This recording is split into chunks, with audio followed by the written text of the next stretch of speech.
anayotutendea kila siku. Utasikia neno la Mungu na shuhuda nyingi zinazotutia nguvu. Chagua Star TV, kituo kilicho bora. Star TV brightness your day.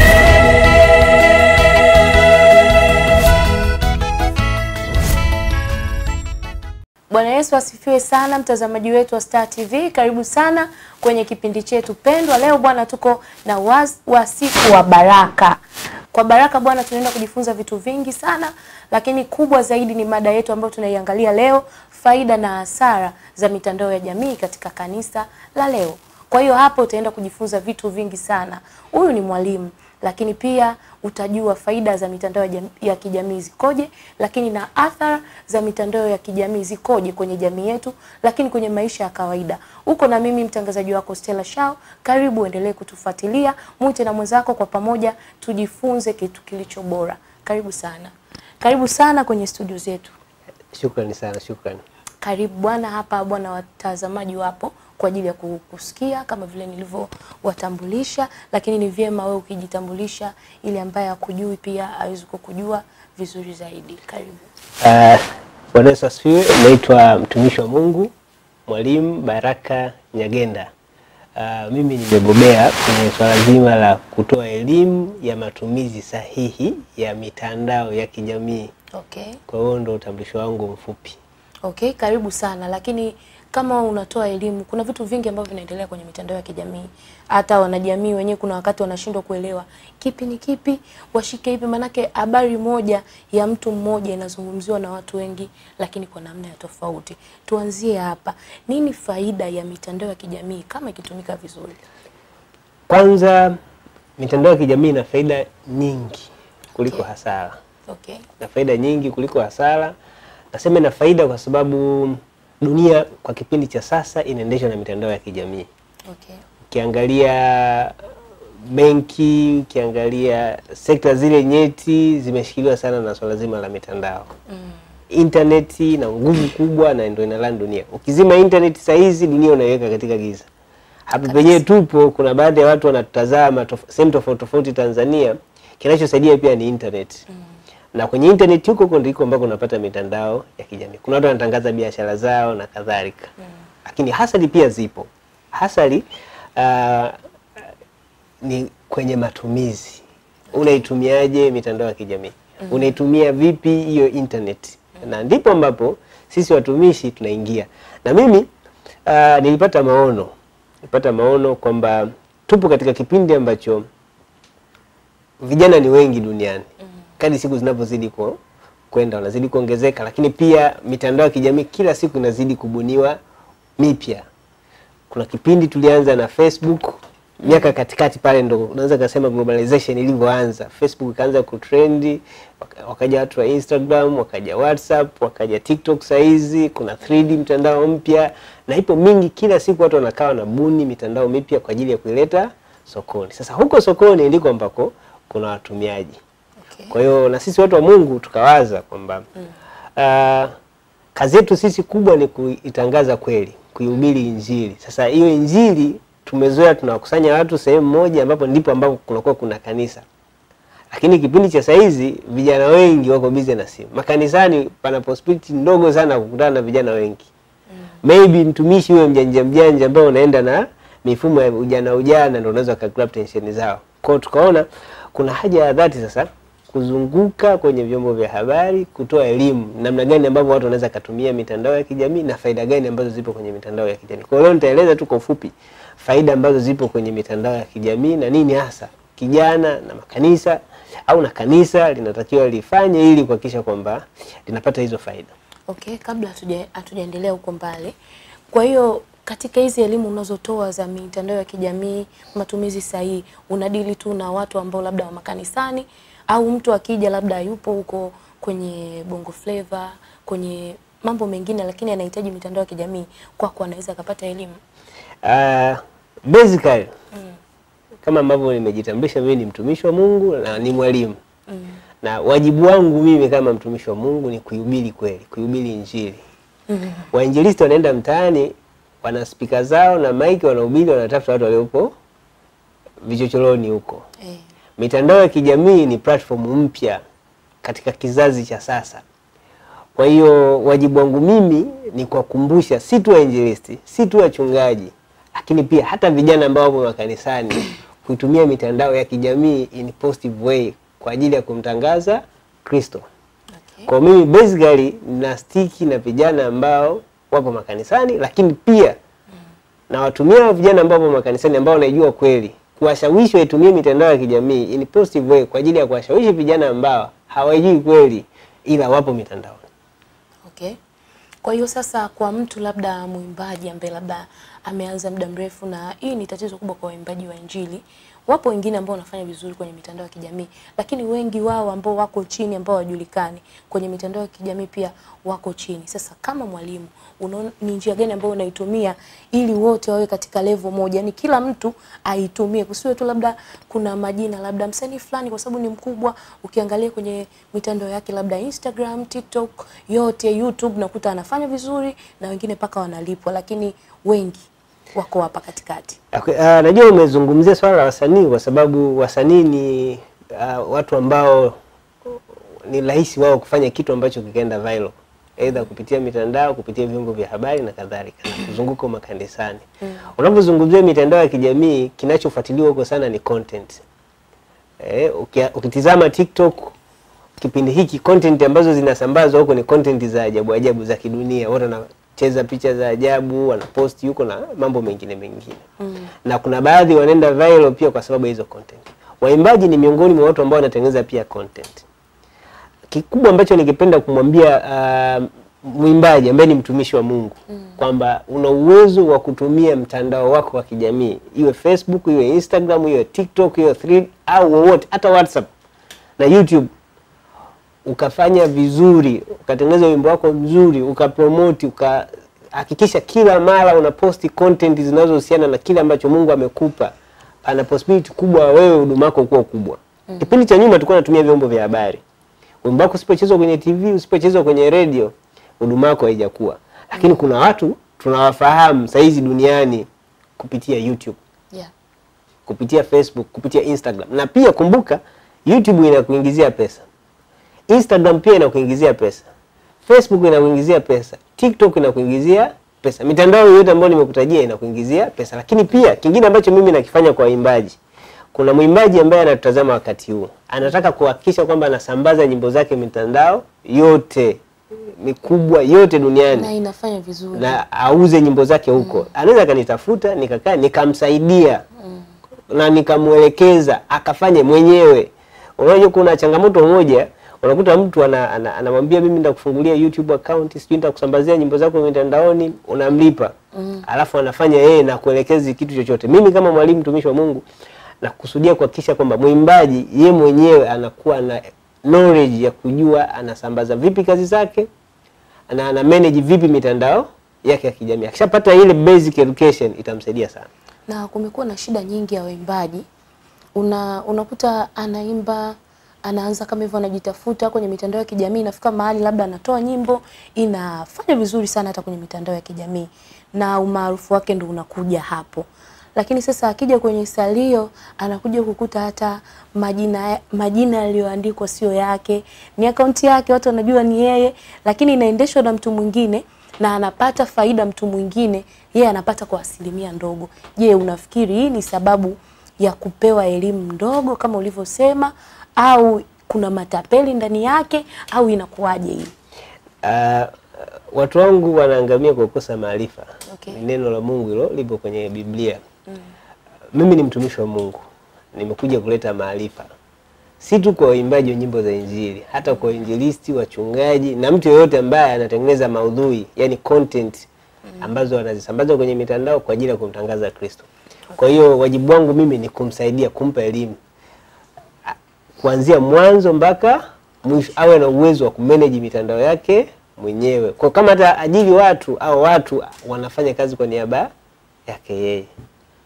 Kwa unamwambia nini muimbaji labda aliwekeza nguvu zake chache kwenye mitandao ya kijamii akawekeza sehemu zingine, unamwambia nini ili aweze kurudi na ajue kuna uaminifu ndani yake? Kwa sababu wengine wameshindwa kutia mkazo kwa sababu ya kesi kama hizi. Unakuta YouTube account yake inalipwa, kuna hela zinaingia, lakini yeye hafaidiki nazo. Cha kwanza nitafute. Nitataja namba zangu za simu hapa, namna ya kunipata. Lakini cha pili ambacho ni cha msingi sana, ambacho ningependa pia kumkumbusha mtumishi yote na mwimbaji, usifanye kitu kwa ajili ya kutafuta umaarufu. Fanya kitu kwa ajili ya kumtangaza Kristo. Ukifanya kitu kwa ajili ya kutafuta umaarufu, utakutana na wauni ambao wamekaa wamejitega kwa ajili ya kufanya upigaji.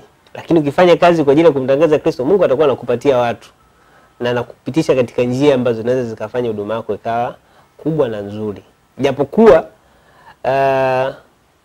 hauwezi kukuza huduma yako mwenyewe. Hapa nimezungumza hivi ili kukumbusha mtumishi au mwimbaji huko asije akawa na kiburi kwamba mimi Mungu amenifanya niwe mwimbaji na talent na uwezo wa kuimba akaanza kudharau watu. Mungu anafanikisha watu kupitia watu. Sasa ili hao watu wasikuletee madhara, lazima umtegemee sana Mungu. Kwa hiyo namna sasa kumanage kazi zako, namna kudili vizuri na mitandao ya kijamii, tataja namba yangu. Nadhani ningetaja tu kabisa hapa. Namba yangu ni 06 123 85 87 3. Naulia tena 06 123 85 87 3.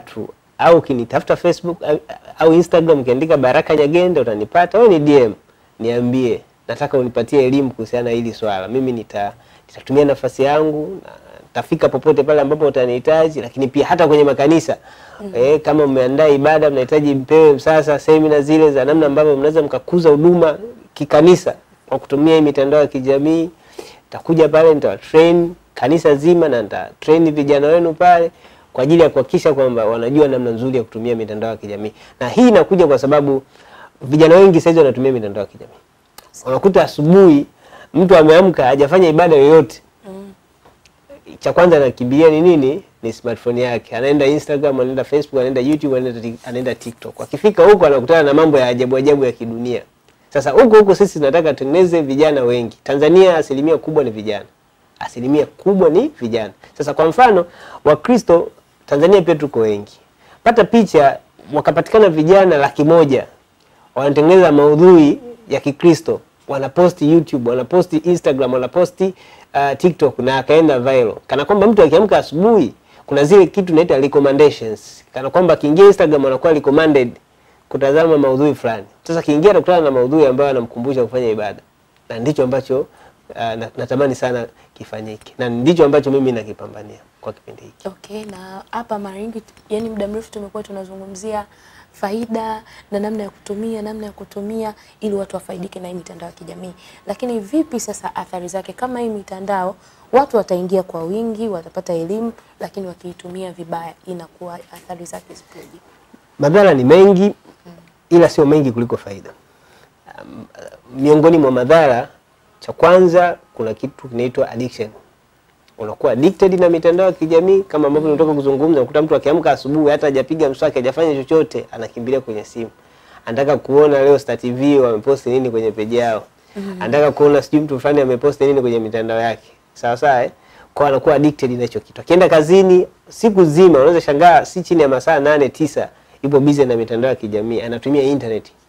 Anaweza akajeza hata voucher 5,000 kwa ajili ya nini? Ya kutazama maudhui tu. Kitendo hicho kinasababisha kwanza apungukiwe na maarifa ya kiungu. Sababu ya pili, inamuondoa katika credibility au uwajibikaji pia. Kana kwamba hawezi kuwajibika katika majukumu yake. Lakini pia creativity pia inaweza ikapungua kwa sababu muda mwingi ana concentrate kwenye kitu kimoja au shughulishi ubongo wake. Sababu ya tatu au madhara ya tatu, maudhui ambayo wanayatazama huko ni maudhui ya namna gani? Kuna namna ambavyo Wakristo sisi tulikuwa tunajaminisha kipindi cha nyuma kwamba ili kuhubiri injili lazima uende vijijini huko ukafanye mission. Huko ukiamini kwamba kuna watu hawajui kweli kabisa. Sasa kipindi cha saizi watu hapo jijini Dar es Salaam na mwingine anaweza kawa jirani yako haijui kweli. Haijui kweli kwa misingi ipi? Natolea mfano, kijana ambaye kapata mtoto kapata mtoto labda miaka 2000 sawa, au 2006 huko. Huyo kijana ambaye kapata mtoto ambaye sasa ni mzazi, yeye mitandao ya kijamii isha grab attention yake automatically, na mtoto wake naye anakuja kuwa affected na mitandao ya kijamii. Kwa hiyo hao watu hawalijui kanisa. Kitu ambacho wao wanakifuatilia ni kinachopostiwa mitandaoni. Hawana muda wa kumtafuta Kristo. Hawajui hiyo kweli. Sasa hao watu manake hawamjui Mungu. Umishonari utaenda vijijini kuwafanyia. Kwa dhamira ya kusema kwamba tunatakiwa tutumie mitandao ya kijamii ndio hiyo. Tunawafikia huko kupunguza hayo madhara madogo madogo. Lakini pia ukiachana na hayo mambo, tunaona kuna mauaji mengi. Kuna watu wanabaka watoto. Watu wanapiga wanawake. Changamoto kadha wa kadha. Hivyo vyote vinakuwa promoted na mitandao ya kijamii. Kuna baadhi ya elimu ambazo sio nzuri, mambo ya ushoga, vitu vya hovyo hovyo vina trend huko mitandaoni. Kwa hiyo jamii inachukua, watoto wana tabia kugrab vile vitu na kuviishi moja kwa moja. Kwa hiyo kizazi cha kesho kinakuaje? Zamani tulikuwa naenda makanisani na Biblia. Ana possibility kubwa sasa hizi mauzo ya Biblia kila siku yanapungua. Kabisa. Kwa sababu mtu ana download Biblia kwenye simu yake. Tena aina zote.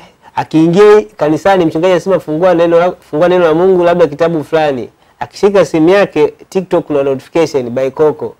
Unadhani huyo mtu anaweza concentrate na ibada? Atahamia huko. Umeona? Akiingia Instagram badala ya kutazama neno la Mungu kumsikiza mtumishi anakutana na mdada akaposti picha za utupu huko Instagram. Anatoka kwenye ibada, anaingia huko. Kwa hiyo shetani anajaribu pia kutumia nafasi hiyo hiyo kwa watu wake. Kwa na sisi watu wa Mungu tunajaribu kutumia huko nafasi kumbana shetani kila sehemu asipate sehemu ya kupumulia. Okay, umezungumza kitu kimoja hapo. Kwa sababu tunaangazia sana makanisani kwamba mtu anaweza akashika simu yake kama hivi, akawa ameambiwa fungua Marko, akawa anafungua Marko, anasema notification ikapita. Lakini naamini pia kuna vijana wengi ambao kuna namna tu unaweza ukaiseti simu hata hizo notification zisiingie. Wakawa wanatumia tu hiyo mitandao ya kijamii vizuri. Na mimi nimeona kwa upande wangu simu pia kwa wakati mwingine inakuwa inasaidia. Unaweza kuwa mahali unajisikia labda kusoma Biblia, ukafungua na ikakusaidia. Je, hivyo wanaofanya hivyo, unaona mitandao ya kijamii inawasaidia na ile kuangalia labda baikoko. Hiyo labda ni tabia ya mtu, yani kama ulivyosema yuko addicted na mtandao. Kwa hiyo muda wote anaweza kama ametoa tu sauti. Hata kama tuko hapa tunaongea, naweza nikawa naongea na yeye pia kama mchungaji labda anahubiri, lakini naangalia mimi mwenyewe naweza nikawa mchokozi pia. Natuma message labda huku na huku. Kwa nini uzungumzia swala la Biblia kwenye simu? Sipingi. Okay. Na ndio maana Biblia ni miongoni mwa kitu ambacho kinamtangaza Kristo ambacho kinatumia internet na kipo kwenye simu. Na mimi napushi watu watengeneze maudhui ya muundo huo wa posti kwenye mitandao ya kijamii. Kana kwamba mtu akishika simu yake, akishika kompyuta yake, akiingia mtandaoni akutane na maudhui ambayo yanamtangaza Kristo. Okay. Maudhui mazuri. Na mitandaoni kuna maudhui mazuri. Sawa? Kwa hiyo nimesema kana kwamba tusipopush agenda ya watu kutumia mitandao effectively, tusipopush vijana ambao wanamjua Kristo kutengeneza content, sio tu kwa ajili ya kutangaza Kristo, hizo content pia zinaweza zikabadilisha maisha yao. Kana kwamba akitumia YouTube vizuri, akitumia hata TikTok vizuri, akitengeneza content nzuri hata za ucheshi zinazomtangaza Kristo, anasongea mbele. Kuna mfano mmoja mzuri sana. Kuna mtu anaitwa Pastor Masanja. Alianzia kanisa lake wapi? Facebook. Mpaka saizi ana kanisa lake. Ametengeneza maudhui. Watu wengi tumemfahamu kupitia vyombo vya habari na mitandao. Wapo watu wa namna ile na ana maisha mazuri kupitia huko. Kwa hiyo dhamira yangu ni kuhamasisha vijana kutumia mitandao. Si vibaya kumiliki Biblia kwenye smartphone yako. Okay. Si vibaya. Na nimezungumzia baikoko, mtu anaweza kujiuliza huyu mwalimu vipi? Unajua mwalimu unapofundisha jambo lazima uwe na knowledge nalo. Okay. Mpaka nimekuja kuzungumza hivi maana mimi bado ni kijana na nipo mtaani na pia nipo kanisani. Na mwinjilisti huwezi kwenda kuwahubiria injili watu ambao wanamjua Kristo. Lazima uende mtaani kwa watu ambao hawajui. Kwa kuna baadhi ya vitu vyao lazima ujifunze, ujue wanakwama wapi. Kwa ninapozungumza hivi maana yake ina ushahidi, kuna watu wanaingia makanisani bado hawajapikwa vizuri, hawajamjua Kristo kisawa sawa. Kwenye simu zao kuna mambo mengi ya ajabu. Okay. Hapo sawa, hapo nimekuelewa. Nafikiri hata mtu ambaye anafuatilia nilikuwa nataka kuliweka sawa. Mimi nilikuelewa. Lakini kuna mtu ana Biblia chake kwenye simu. Akisikia anaweza kusema, inayo ni dhambi, tukampa mlolongo mrefu kwenye akili yake. Lakini tunawasaidia vipi watumishi wa Mungu ambao wanafanya kazi kubwa mitandaoni, hasa huko Facebook na YouTube? Nimejaribu kufuatilia kazi za wasanii au wengine zinaenda vizuri sana. Hata mtu anaweza akaanza tu, lakini baada ya muda akapata paka matangazo na maisha yake yakawa mazuri. Lakini imekuwa tofauti sana kwa watu wa makanisani, hasa watumishi wa Mungu. Kama hauna jina unaanzia huko, ni vizuri pia wanapata watu, lakini jamii kuwaelewa inakuwa ngumu sana. Watu kama nini wafanye? Cha kwanza ambacho ningependa kumwambia mtazamaji, unajua kuna watu famous kupitia YouTube.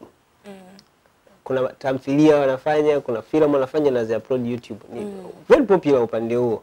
Hatuwatizami kwenye TV na hatuwaoni. Yeah. Na wanatengeneza uchumi mkubwa sana huko kwenye mitandao. Naamini kuna watazamaji hapa ni mashuhuda, woga wanakaa wanatazama tamthilia za mitandaoni huko. Hao watu huwezi kuona kwenye TV. Kuna watu popular hapo Instagram, kuna watu popular wako TikTok. Ndio faida ya mitandao. Kwa hiyo haijalishi unaanza na kitendea kazi cha namna gani. Unaweza kutumia simu yako ina kamera nzuri, ukarekodi maudhui yako ukapost. Hata ukianza na mtu mmoja. Sasa mimi nimekuja kwa ajili ya kujaribu kutoa elimu, lakini pia kumfundisha na kumguide mtu. Kwa hiyo nitakuwa na madarasa, namba yangu nimetaja. Utanipigia simu, tutaonana, nitakuelekeza. Hata kama una simu, hujui unaanzaje. Mimi nataka wale watu ambao hawajui chochote. Lakini pia ningependa pia kutumia wasaa huu. Unajua kipindi cha nyuma wachungaji walikuwa wanapiga vita sana mitandao ya kijamii. Okay. Na kuna mmoja mwimbaji mkubwa sana Tanzania, kipindi Facebook inaingia, Twitter inaingia, shaitunga hadi wimbo Facebook, Twitter na kadhalika. Aliimba vile katika muktadha watu wengi wanaitumia vibaya. Wachungaji wakapiga marufuku, makanisani watu walikuwa hawataki kabisa watu waingie Facebook. Sasa mimi nawapongeza wachungaji ambao wanawekeza nguvu kubwa huko mitandaoni. Wanafanya ibada mitandaoni, wanafanya ibada zinakuwa live za makanisani, na mimi nawataka wale watu ambao bado hawajaanza niwapatie kodi za namna gani ambavyo wanaweza kufanya live matamasha yao wakiwa makanisani. Ziende Facebook, ziende mtandao wa Twitter zamani, kwa kipindi hicho inaitwa X, kila mtandao. Waende live na pia waongeze sadaka kwa ajili ya kukuza huduma na kujenga makanisa ambayo watakuwa wanamtukuza Mungu. Okay. Lakini kama mwalimu, umeanza huduma hii kwa muda gani? Hii huduma ni maono ambayo nimeyapata mwaka huu. Ila before mimi ni mtumishi na nimeshiriki mambo mengi. Nimeshiriki kupromote kazi za wasanii. Nimeandaa matamasha.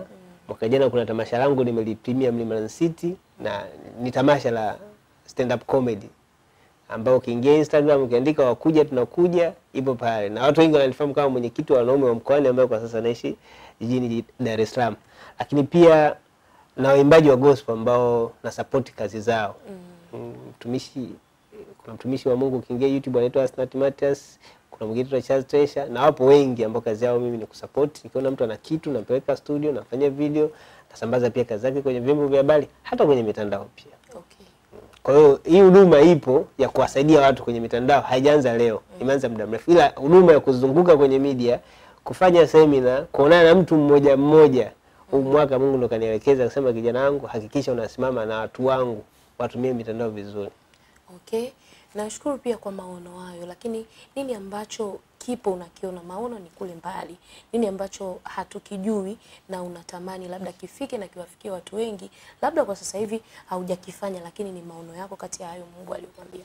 Maono yangu mimi natamani siku nikiamka asubuhi, nimefanya ibada, nimeshika simu yangu ningasema niingie TikTok. Nakutana na vitu ambavyo vimeenda viral, si chini hata 100, au kila ukiscroll unapishana na mtumishi huyu amezungumzia leo habari za Yohana Mbatizaji, huyu amezungumzia habari za Yesu, kazungumzia habari ya uamsho, huyu kazungumzia namna gani ambavyo unaweza kutengeneza kipato, huyu mtumishi wa Mungu kaanzisha biashara yake anaitangaza mitandaoni katika muktadha mzuri. Ndio vitu ambavyo mimi navitamani. Lakini pia unajua kuna changamoto ya ajira. Vijana wanaenda makanisani kutafuta ajira. Ilo kijana na smartphone kwa siku anajaza bando la 3000. Ukipiga hesabu kwa mwezi shilingi ngapi? Ni hela nyingi. Hiyo 3000 ambayo anaitumia kwenye mtandao na muingiziaje fedha hajui. Kwa dhamira yangu mimi ni kutoa elimu. Hata kama huna talent, haujui kutengeneza content, unafanya biashara au na smartphone yako, maana mimi nitaanza kumwelekeza mtu mmoja mmoja kwamba namna gani unaweza kutumia simu yako wewe kutengeneza kipato. Serikali imewashauri watu waende VETA. Lakini pia unaweza kaigeuza simu yako ikawa VETA, kwa sababu kuna mafunzo mengi yanaendelea huko.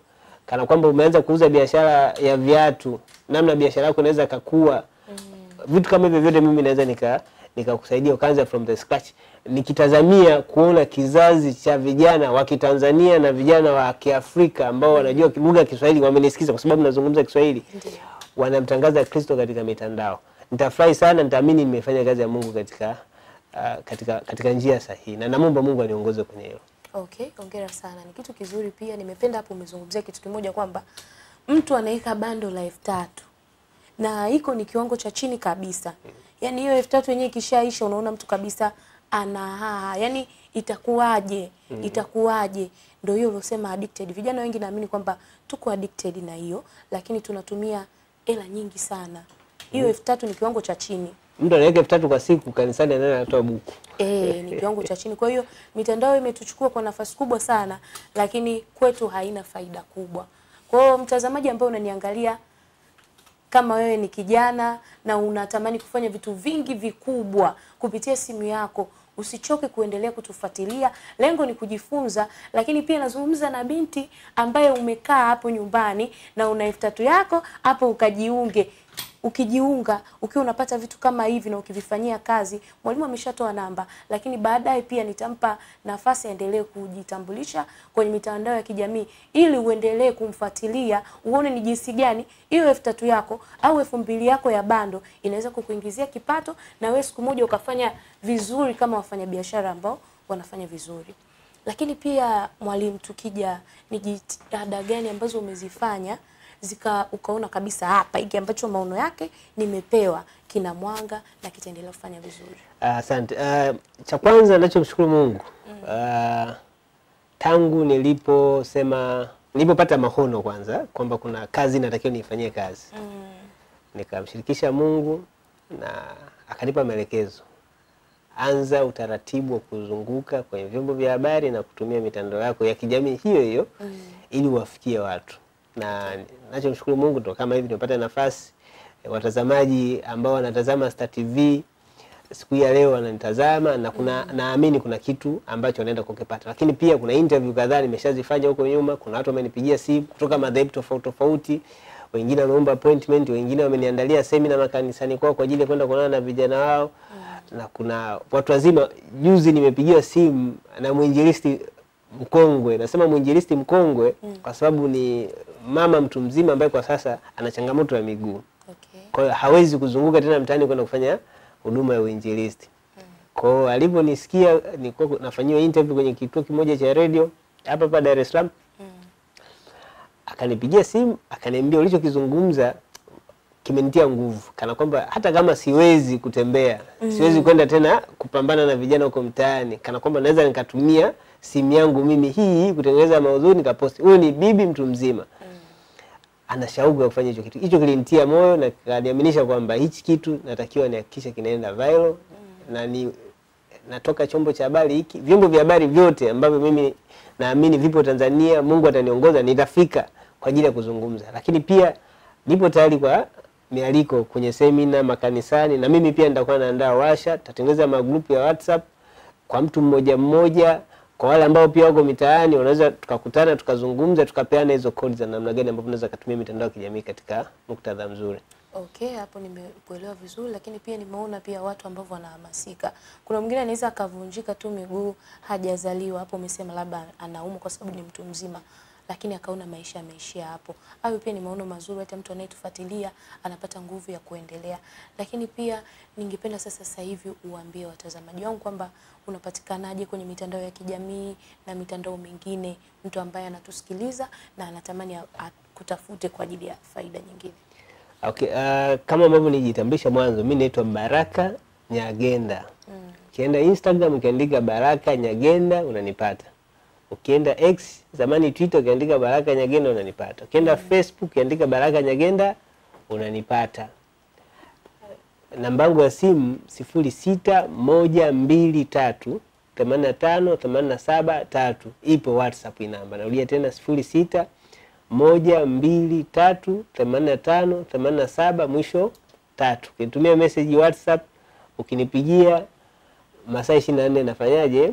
Napatikana. Na mimi ni miongoni mwa watu ambao hatuzimagi data ila natumia mitandao yangu effectively. Okay. Natumia mitandao yangu effectively. Ukiingia Instagram utakutana na kazi mbalimbali ambazo huwa nazifanya sehemu tofauti tofauti. Kwa hiyo unaweza kaniita tukaonana. Kama ni mtumishi una kanisa lako, unaweza kaniita tukakaa tukazungumza namna gani ambavyo unaweza kukuza huduma yako. Lakini pia niwatie moyo, Mungu amekuumba, maybe wewe ni mlemavu, pata changamoto fulani, haimaanishi ukae tu nyumbani. Unaweza kufanya kazi kupitia mitandao yako ya kijamii. Hata kama hauna kipaji cha uimbaji, hauna kipaji cha kuhubiri injili, unaweza kufanya biashara kupitia mitandao yako ya kijamii. Na mimi kuna shughuli zangu zingine waga nazifanya. Natumia simu. Okay. Na kuwa connected na watu wengi. Simu yangu tu personal na watu si chini ya 10,000 namba za simu ambazo nimezisave. Okay. Nikiposti status hapo ni watu wengi wanaona. Na nipo kwenye magrupu karibia 700. Magrupu mengi ya biashara, magrupu mengi ya kanisani, magrupu mengi kwa ajili ya kupeana elimu, na bado natamani kuendelea kuwepo kwenye magrupu mengine kwa ajili ya kujifunza vitu mbalimbali. Lakini pia watoe hofu. Kuna mtu anakuangalia hapa anasema nikinyanyua simu gharama yake itakuwa kubwa. Kwa sababu kuna mtu akimwona mtu anajua kwamba hivi vitu ni kwa ajili ya watu fulani. Mtoe hofu mtu ambaye anatuangalia wa umri na kipato cha kawaida ambaye anatamani ya kutafute kwa ajili ya elimu. Mimi natoa huduma. Yeah. Nasema kama ukienda kanisani, si maanishi ukienda kanisani utoe sadaka 1000, hapana. Yeah. Mimi natoa huduma. Kwa wale ambao wataguswa kusupport huduma watachangia. Kwa sababu kutoa maarifa ya Mungu huwa hayauzwi. Okay. Huwa hayauzwi. Ukinipa mwaliko na kuja kanisani kwako, ni ninyi wenyewe mkiguswa, huyu mtumishi wa Mungu kitu ambacho amekifanya labda kina umuhimu kwetu, kina tija, mkibarikiwa. Tatengeneza group la WhatsApp, kinitafuta nitatoa tu taratibu kwa namna wewe kuwepo kwenye group la WhatsApp kwa ajili ya kupata material, lakini hakuna gharama sio kana kwamba ili hii huduma au hii knowledge niipate lazima nilipie. Hapana, mimi sio choki kuu jamani. Okay, Mungu akubariki sana mtumishi wa Mungu Baraka. Karibu tena, naamini ukija hapa maono yako yatakuwa yamefika mahali. Naamini mwanzo huu ni mwanzo wa kutufungulia nafasi ya kuonana zaidi. Mtazamaji wangu, Mungu akubariki sana. Ulikuwa nasi katika kutoa elimu mbalimbali, lakini elimu yetu ya leo ilikuwa inahusu mada ambayo kwa kawaida imekuwa ni shida sana kwa watu wengi kufahamu kwa nini mitandao ya kijamii, mwingine anasema hiki, mwingine anasema hivi, lakini tunamshukuru Mungu tumepata mwalimu ametuelekeza. Mwisho wa kipindi hiki ndio mwanzo wa kipindi kingine. Endelea kutufuatilia, usichoke kutufuatilia. Ulikuwa na Stella Shao. Karibu sana. Usikose kutazama kila siku ya Jumapili asubuhi.